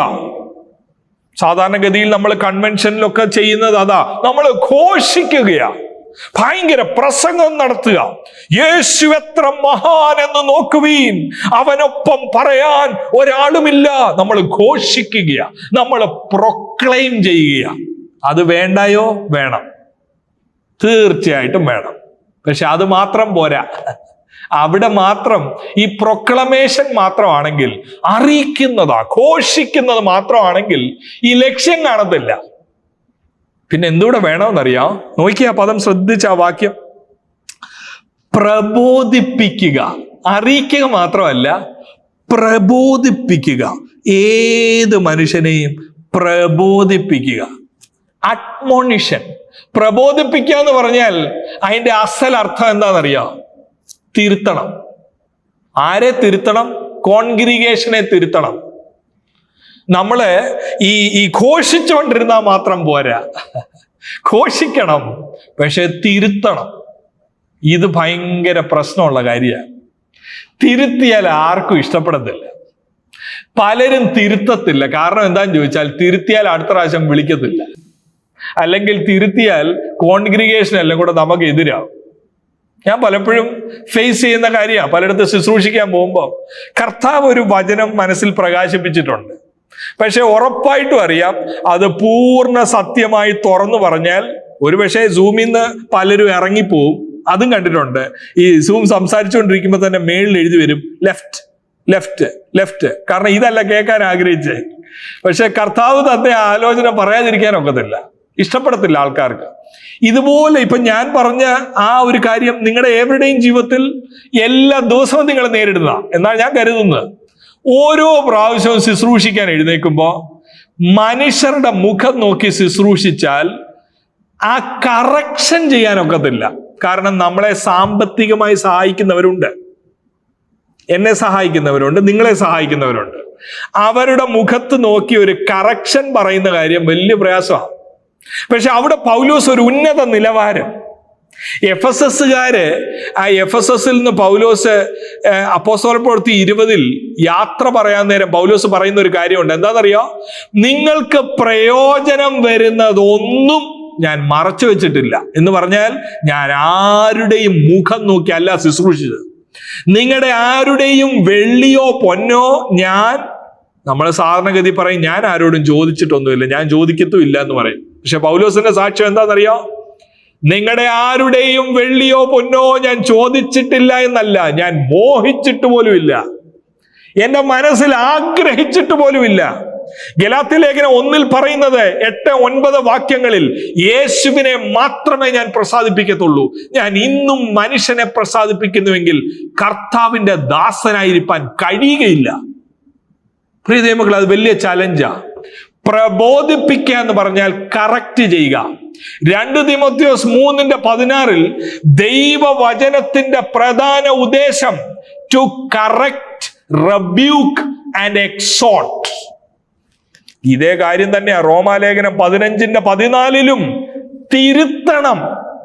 1 തെസ്സലോനിക്കർ 5:12 തിരുത്തണം, പ്രബോധിപ്പിക്കണം. 2 തെസ്സലോനിക്കർ 3:15 പ്രബോധിപ്പിക്കണം. ഘോഷിച്ചാൽ മാത്രം പോരാ, പ്രബോധിപ്പിക്കണം. ഞാൻ വളരെ താഴ്മയോട് ചോദിക്കട്ടെ, വളരെ വിനയത്തോട് ഞാൻ ചോദിക്കട്ടെ, നമുക്ക് നമ്മുടെ ഏവരുടെയും ശുശ്രൂഷ ഒന്ന് വിലയിരുത്തി നോക്കാം. നമ്മൾ പ്രബോധിപ്പിക്കാറുണ്ടോ? തിരുത്താറുണ്ടോ? കറക്റ്റ് ചെയ്യാറുണ്ടോ? പുൾപിറ്റിൽ നിൽക്കുമ്പോൾ ഞായറാഴ്ച ദിവസം അല്ലെങ്കിൽ വെള്ളിയാഴ്ച ദിവസം, ചിലപ്പോൾ വസ്ത്രധാരണത്തിന്റെ ആയിരിക്കാം, ചിലപ്പോൾ കുടുംബങ്ങളിലെ കാര്യമായിരിക്കാം, തിരുത്താറുണ്ടോ? അതോ എല്ലാവർക്കും ഭയങ്കര സന്തോഷമാണ്, പാസ്റ്റർ എന്ന് പറഞ്ഞാൽ എല്ലാവർക്കും ജീവനാ, അതാണോ? പലരും കേൾക്കുന്ന ആ സർട്ടിഫിക്കറ്റ് ഏറ്റവും വലുതെന്നാ. ഞാൻ അങ്ങനല്ല കരുതുന്നത്. പൗലോസിനെ പലർക്കും ഇഷ്ടമല്ല. കാര്യം എന്താണെന്നറിയോ? സത്യം മുഖത്ത് നോക്കി പറയും. കാരണം മനുഷ്യന്റെ ശുശ്രൂഷകനല്ല പൗലോസ്, യേശുവിന്റെ ശുശ്രൂഷകനാ. അവരിൽ ക്രിസ്തു എന്ന സ്വഭാവം കാണുവാൻ വേണ്ടി താൻ തിരുത്തും, പ്രബോധിപ്പിക്കും. ആരെയൊക്കെ പ്രബോധിപ്പിക്കും? ഏത് മനുഷ്യനെയും. കാരണം അങ്ങനെ ഒക്കത്തുള്ളൂ. ഇവിടെ വലിയൊരു കാര്യമുണ്ട്, എല്ലാവരും ശ്രദ്ധിക്കണം. ഒന്നാമത്തെ കാര്യം അറിയിക്കണം, ഘോഷിക്കണം. 2 പ്രബോധിപ്പിക്കണം. ചിലർക്ക് എന്തോയവേ ഉള്ളെന്നറിയോ? ഈ ആദ്യത്തെ 2 ഉള്ളൂ. ഭയങ്കര ഘോഷണമാണ്, ഭയങ്കര പ്രബോധനമാണ്. പ്രബോധനം എന്ന് പറഞ്ഞാൽ ദൈവവചന ശുശ്രൂഷയായിട്ട് അവർ കണ്ടിരിക്കുന്നത് തെറ്റുകൾ വിളിച്ചു പറയുക. ഇന്നാരിങ്ങനെയാണ്, ഇന്നാരിങ്ങനെയാണ്, അന്നാരങ്ങനെയാണ്. ഇത് ഒരു അപൂർണ ശുശ്രൂഷയാണ്. അത്രയും മാത്രം ഞാൻ പറയാം, അപൂർണമാണ്.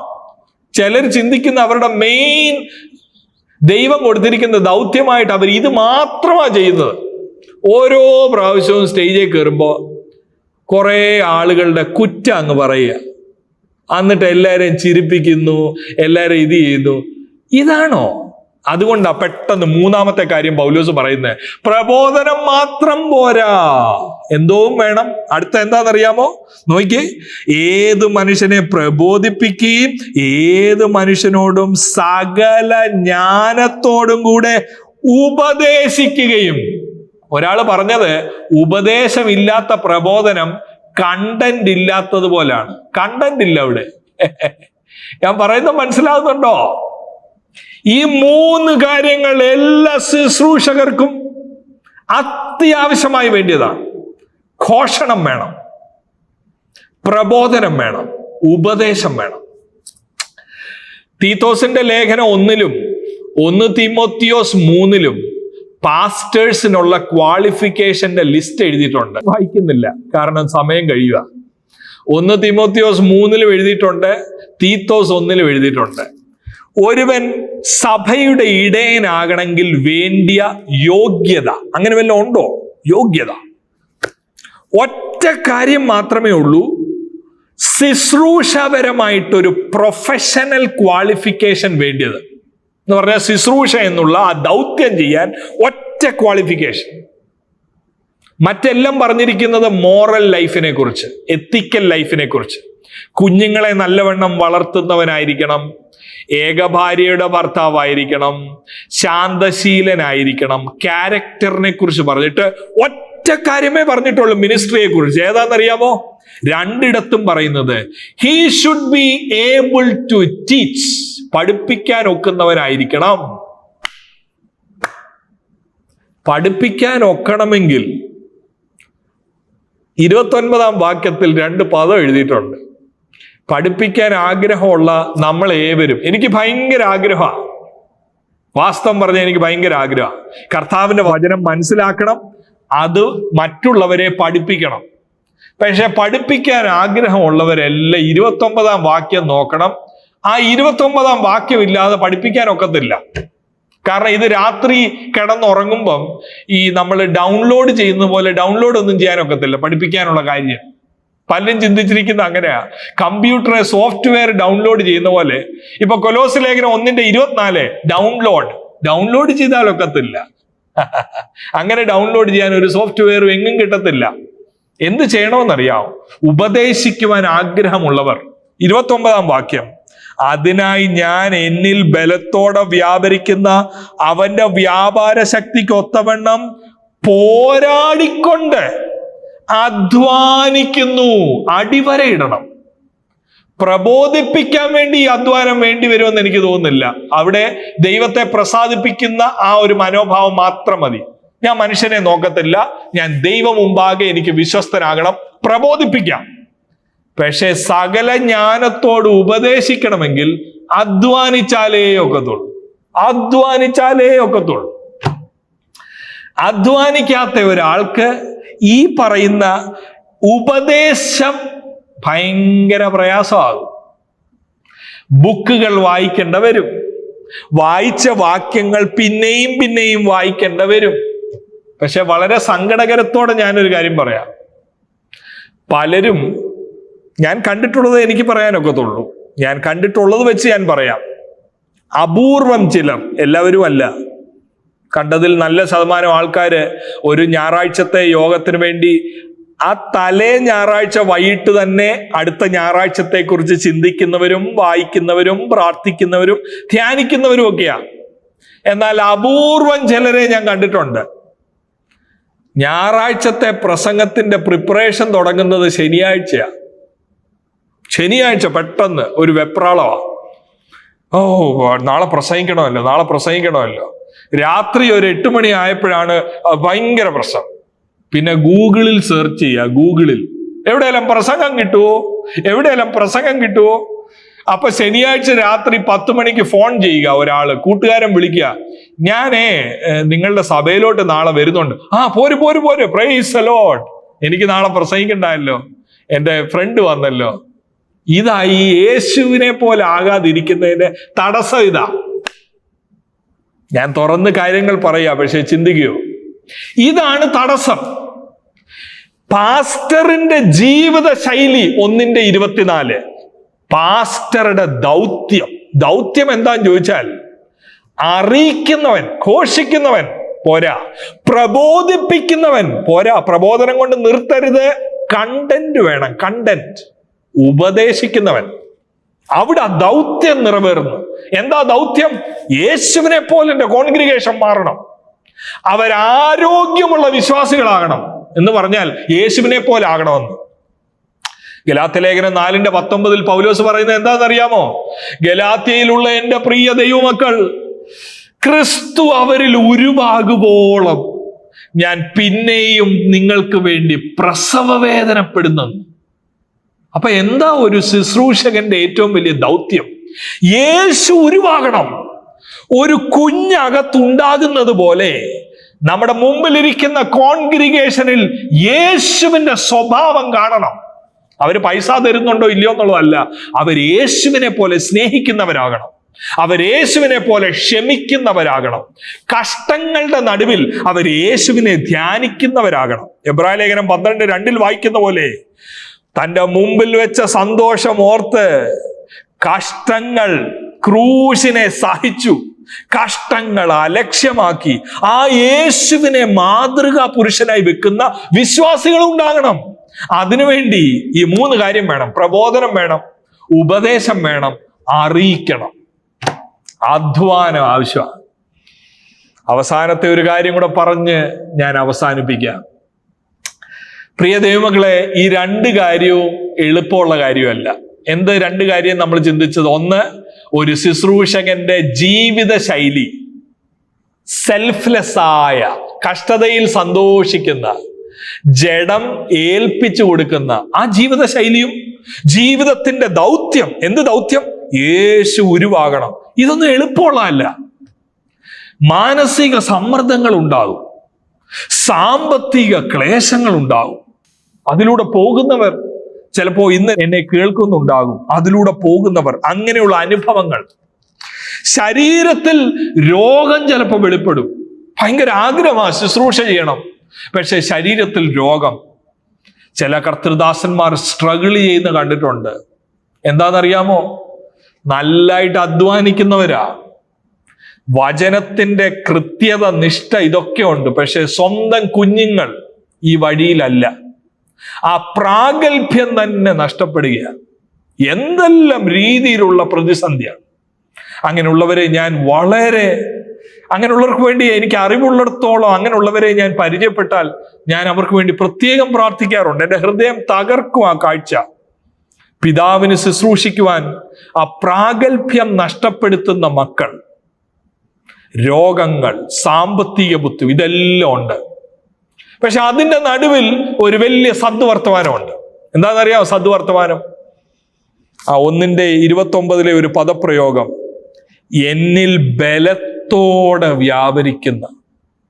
എന്തിനു വേണ്ടി വ്യാപരിക്കുന്ന? ഈ ക്രിസ്തുവിന്റെ ജീവിത ശൈലിയിലേക്ക് എന്നെ അടുപ്പിക്കുന്ന, ഈ ക്രിസ്തുവിന്റെ ദൗത്യത്തിലെ നിർവഹണത്തിന് എന്നെ സഹായിക്കുന്ന, അതിനു വേണ്ടി എന്നിൽ ബലത്തോടെ വ്യാപരിക്കുന്ന. പ്രിയ ദൈവമക്കളെ, ഈ ബലത്തോടെ വ്യാപരിക്കുന്ന എന്നുള്ള പദം ഇവിടം മാത്രമല്ല നമ്മൾ കാണുന്നത്. അവിടാണ് എൻ്റെ ഏറ്റവും വലിയ സന്തോഷം. എവിടാണെന്നറിയാമോ ഈ പദം? അടുത്തത് നിങ്ങൾ കാണുന്നത് 2-ാം അധ്യായം അതിന്റെ 12-ാമത്തെ വാക്യത്തിൽ ഒരു കാര്യം എഴുതിയിട്ടുണ്ട്. 2:12, നിങ്ങൾ അവനോടുകൂടെ അടക്കപ്പെടുകയും അവനെ മരിച്ചവരുടെ ഇടയിൽ നിന്ന് ഉയർത്തെഴുന്നേൽപ്പിച്ച ദൈവത്തിന്റെ വ്യാപാര ശക്തിയാലുള്ള വിശ്വാസം. നോക്കിക്കേ, അതേ പദമാ 1:29 എന്നിൽ ബലത്തോടെ വ്യാപരിക്കുന്ന. ഈ ബലത്തോടെ വ്യാപരിക്കുന്ന ശക്തി എവിടെയും വ്യാപരിച്ചെന്നറിയാമോ? 12 എഴുതിയിരിക്കുന്നു, ദൈവത്തിന്റെ വ്യാപാര ശക്തിയാൽ യേശുവിനെ ഉയർത്തെഴുന്നേൽപ്പിച്ച ശക്തിയാ എന്നിലും നിങ്ങളിലും വ്യാപരിക്കുന്നേ. ആ മരിച്ച് അടക്കപ്പെട്ട് അരിമത്ഥ്യയിലെ യോസഫിന്റെ കല്ലറയ്ക്കൽ ഒരു സാധ്യതയുമില്ലാതെ വലിയ കല്ലുകൾ ഉരുട്ടിവെച്ച് മതവും രാഷ്ട്രീയവും ഒരുമിച്ച് നിന്നുകൊണ്ട് പറഞ്ഞു, യേശുവേ, യുവർ സ്റ്റോറി ഈസ് ഓവർ. ഇനിയും കാണത്തില്ല, കഴിഞ്ഞു നിന്റെ കഥ. പക്ഷെ 2:12 പറയുക, അവനെ മരിച്ചവരുടെ ഇടയിൽ നിന്ന് ഉയർപ്പിച്ച വ്യാപാര ശക്തി. ആ മരിച്ചവരുടെ ഇടയിൽ നിന്ന് ഉയർപ്പിച്ച വ്യാപാര ശക്തി, പൗലോസ് പറയുക, ആ വ്യാപാര ശക്തി എന്നിൽ ബലത്തോടെ വ്യാപരിക്കുന്നു. പ്രിയ ദൈവമക്കളെ, എന്നെ കേൾക്കുന്ന പ്രിയ കർത്തൃദാസന്മാരെ, എത്രമാത്രം പ്രതീക്ഷയില്ലാത്ത വിഷയമാണെങ്കിലും ആ ബലത്തിന്റെ വ്യാപാരം ഒന്ന് വന്നാൽ നിർജീവ ശരീരങ്ങളിൽ അത് രോഗസൗഖ്യമായി ബലപ്പെടും. ഈ നിമിഷം തന്നെ വിശ്വസിക്കാമോ? ശരീരത്തിലെ രോഗങ്ങൾ എത്രമാത്രം പഴക്കമുള്ളതാണെങ്കിലും ഒരു സാധ്യതയില്ലാത്തതാണെങ്കിലും യേശുവിനെ മരിച്ചവരുടെ ഇടയിൽ നിന്ന് ഉയർപ്പിച്ച ആ വ്യാപാര ശക്തി ഈ നിമിഷം ഉച്ച മുതൽ ഉള്ളങ്കാൽ വരെ വ്യാപരിച്ചാൽ ദൗത്യ നിർവഹണത്തിനുള്ള ഒരു പുതിയ ശക്തി നിങ്ങളുടെ ശരീരത്തിൽ വ്യാപരിക്കും. നിങ്ങൾ വർക്ക് ചെയ്യുന്ന ആ ഇടം മനുഷ്യൻ പറഞ്ഞെന്ന് വെക്ക്, ഇവിടെ സഭ സ്ഥാപിക്കാൻ ഒക്കത്തില്ല, നീ പാക്ക് ചെയ്യും, നീ പാക്ക് ചെയ്തുകൊണ്ട് ഇവിടുന്ന് പോകേണ്ടി വരും, നീ നിന്റെ കുഞ്ഞുങ്ങൾ ഇവിടെ പട്ടിണി കിടക്കും, ഇവിടെ സഭയൊന്നും സ്ഥാപിക്കാൻ ഒക്കത്തില്ല. അതിന്റെ നടുവിൽ 1:29 കയറി പിടിക്കണം. ബലത്തോടെ വ്യാപരിക്കുന്ന വ്യാപാര ശക്തി.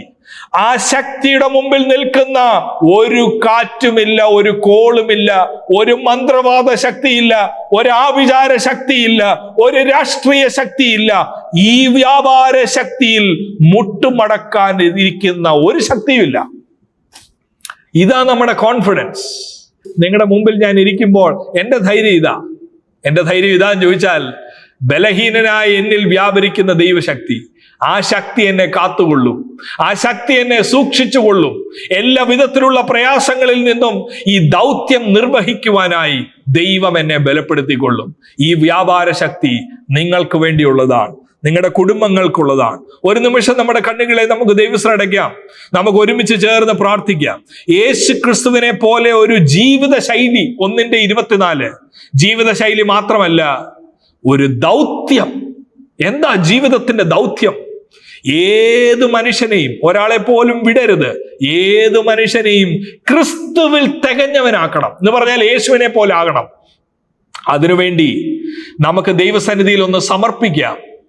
ഘോഷിക്കുവാൻ, പ്രബോധിപ്പിക്കുവാൻ, ഉപദേശിക്കുവാൻ, അധ്വാനിച്ച്, കണ്ണിന് കാഴ്ച മങ്ങുകയാണെങ്കിലും പിന്നെയും വായിച്ച്, ആ ഉറക്കം വരുന്നുണ്ട് എങ്കിലും കുറച്ചുകൂടെ പ്രാർത്ഥിക്കാൻ, പ്രാർത്ഥിച്ച്, ധ്യാനിച്ച്, വായിച്ച്, അധ്വാനിച്ച് നമ്മളെ ദൈവം ഏൽപ്പിച്ചിരിക്കുന്ന ആടുകളെ ആ വലിയ ഇടയന്റെ മുമ്പിൽ കണക്ക് കൊടുക്കണമെന്നുള്ള വലിയ ബോധ്യത്തോടെ, തീ നമ്മുടെ പ്രവർത്തികളെ ശോധന ചെയ്യുമെന്നുള്ള ബോധ്യത്തോടെ ശുശ്രൂഷ വളരെ ഗൗരവമായി കാണുകയും വരുന്ന കാലയളവിൽ, വരുന്ന കാലഘട്ടങ്ങളിൽ കുറെ കൂടെ അധികമായി പ്രയോജനപ്പെടുവാൻ കർത്താവ് നിങ്ങളെ ഏവരെയും സഹായിക്കട്ടെ. നിങ്ങളോട് ഇത്രയും നേരം ശുശ്രൂഷിച്ച ഞാൻ വളരെ പ്രാർത്ഥന ആവശ്യമുള്ള ഒരു വ്യക്തിയാണ്. നിങ്ങളുടെ പ്രാർത്ഥന ഞാനും അപേക്ഷിക്കുകയാണ്. മുമ്പേ ഞാൻ ഓർപ്പിച്ചതുപോലെ അനേകം റോങ് മോഡൽസ് നമ്മുടെ ചുറ്റിനുമുണ്ട്. റോങ് മോഡൽസിനെ എല്ലാം പഴിചാരി പോകുമ്പോൾ, അല്ലെങ്കിൽ റൈറ്റ് മോഡൽസ് വേണമെന്ന് പറയുമ്പോൾ, അതിലൊരുവനായി കാണപ്പെടുവാൻ നിങ്ങൾ എന്നെയും ഓർത്ത് പ്രാർത്ഥിക്കണമേ. ദൈവസന്നിധിയിൽ വിശ്വസ്തനായി, അധ്വാനിക്കുന്നവനായി, ഏത് മനുഷ്യനെയും ക്രിസ്തുവിൽ തികഞ്ഞവരാക്കി നിർത്തണമെന്നുള്ള ആ വലിയ ദൗത്യത്തോടെ ശുശ്രൂഷിക്കുന്ന ഒരു വ്യക്തിയായി ദൈവം മുമ്പാകെ ഞാനും കാണപ്പെടേണ്ടതിനു വേണ്ടി നിങ്ങളുടെ പ്രാർത്ഥനയെ അപേക്ഷിക്കുന്നു. കർത്താവ് നിങ്ങളെ ഏവരെയും സമൃദ്ധിയായി അനുഗ്രഹിക്കുമാറാകട്ടെ. God bless you all.